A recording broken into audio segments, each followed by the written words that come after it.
Hey there, this is Jake from the Chasing Quality Podcast. Thanks for joining me. As I promised on the podcast, I'm going to talk to you real quickly about my first experiment with astrophotography. Currently occurring in the northwestern skies, if you're, I guess, in Northern America right now, is an event that is only going to come about every 6,800 years, and that is the visibility of the comet NEOWISE. And I thought this would be a great opportunity for me and my family to go out and do a nighttime picnic, take out our telescope, take out our cameras, and check out a few other stars and look at NEOWISE and see if we could capture it on not really film, but digitally. So we did. And let me tell you a little bit about the equipment that I used real quick. Of course, I used a tripod. Tripod is essential. You cannot get by without a tripod. I used my Canon M50, which is what I have been recording most of my videos on, which I'm recording on currently now. It's a mirrorless camera. And I also used 3 different lenses. One is the the Canon 22mm f2.0, which I actually currently have on my camera right now, so I can't show you. And I also used a nifty 50. I did use a hood. I'm not sure how much the hood will help a little bit with light pollution, but when you leave when you leave the shutter open for a long period of time, you do want to keep out stray light. So I used a hood.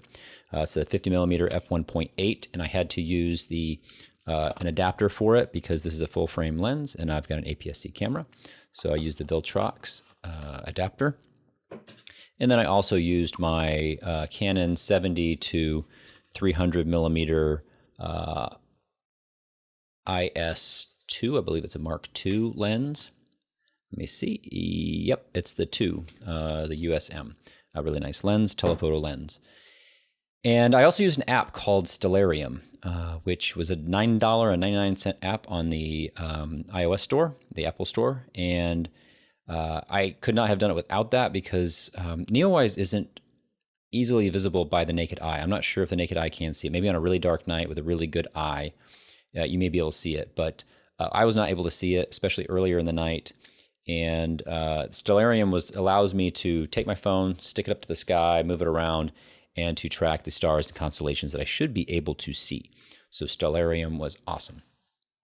As far as the location, I'm in Maryland, and I have a decent altitude here, so I'm not like set down too far. So that's kind of nice. I had a good reach. I have a small farm, and I had a couple clear spots where I could get a decent shot to the northwestern sky. This comet was not up very high. It was at about a 20-degree azimuth or so from where I am.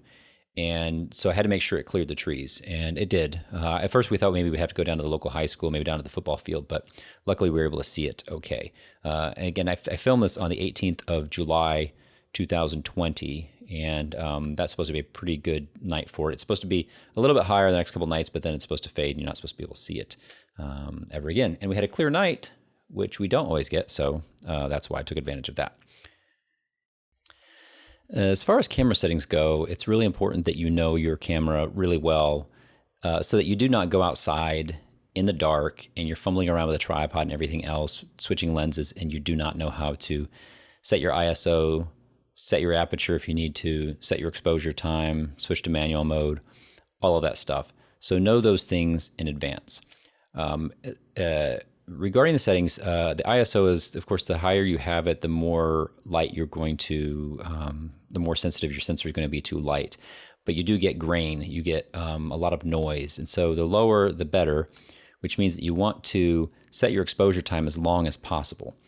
However, when you're doing astrophotography, the stars, the planets, everything's actually moving. And so you only have a certain amount of time that you can leave that shutter open without picking up a bunch of motion blur from those objects. So there's a rule, they call it the 500 rule. You take 500 and you divide it by the focal length that you're using. If you're using a crop sensor, then you multiply that focal length by the crop factor first. But you divide 500 by that number, and that gives you the number of seconds you can leave your shutter open safely. For the 22mm that I used, I could go as long as 15 seconds. For the 300mm end of my telephoto lens, that was 1 second. So for that, I had to set my ISO way up high, whereas for my 22 millimeter, I had it down to 1600. And for the Nifty 50, there were times where I had as low as 200. So keep that in mind. One other thing that's very important to know is that you will want to do manual focus. So if your camera doesn't switch to manual focus easily, find it early on, figure out where that setting is where you can go to manual focus. Sometimes the lens just has a switch on it and you can switch the lens to manual focus, but you want to go to manual focus. If you've got a camera that allows you to do focus peaking, like the Canon M50, turn that on. That will help you zoom in on the stars. But the advice is to aim your camera at whatever you're looking at. Try to position the object that you want to focus on as much in the center as possible. Then once you have it lined up, do a digital zoom. The Canon M50 has a little magnifying glass icon. You click on that and it'll do a digital zoom. That will allow you to focus very, very carefully on that object. And it's very difficult to focus on stars, so make sure that you do not turn on your autofocus, because your autofocus is not going to find them. So turn on manual focus. But that's generally it for the settings. As far as the timing went, I got out there, started setting things up about 9 o'clock, and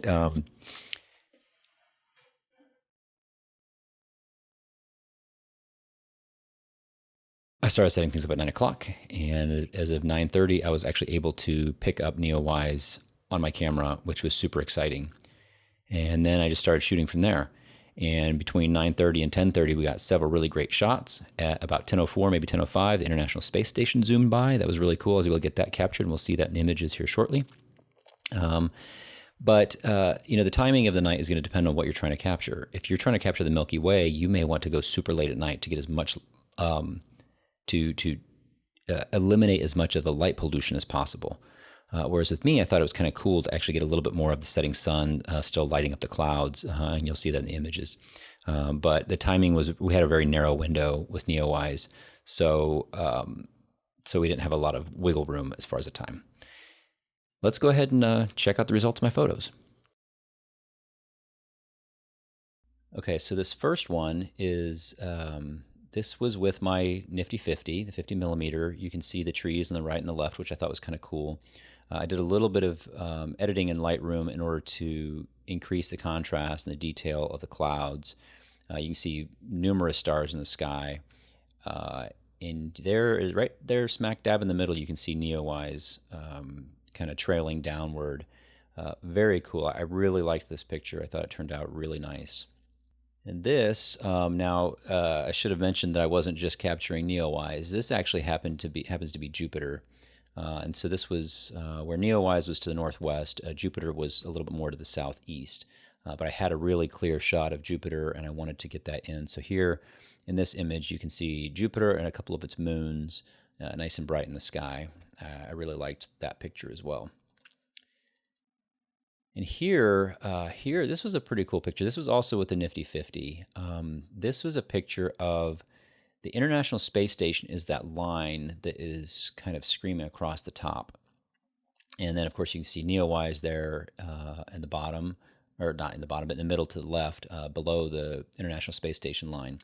That was pretty cool. Again, the trees on the side are framing it out, which I thought was kind of neat. In the way bottom, you can see the tip of my barn. Pretty sky, lots of stars.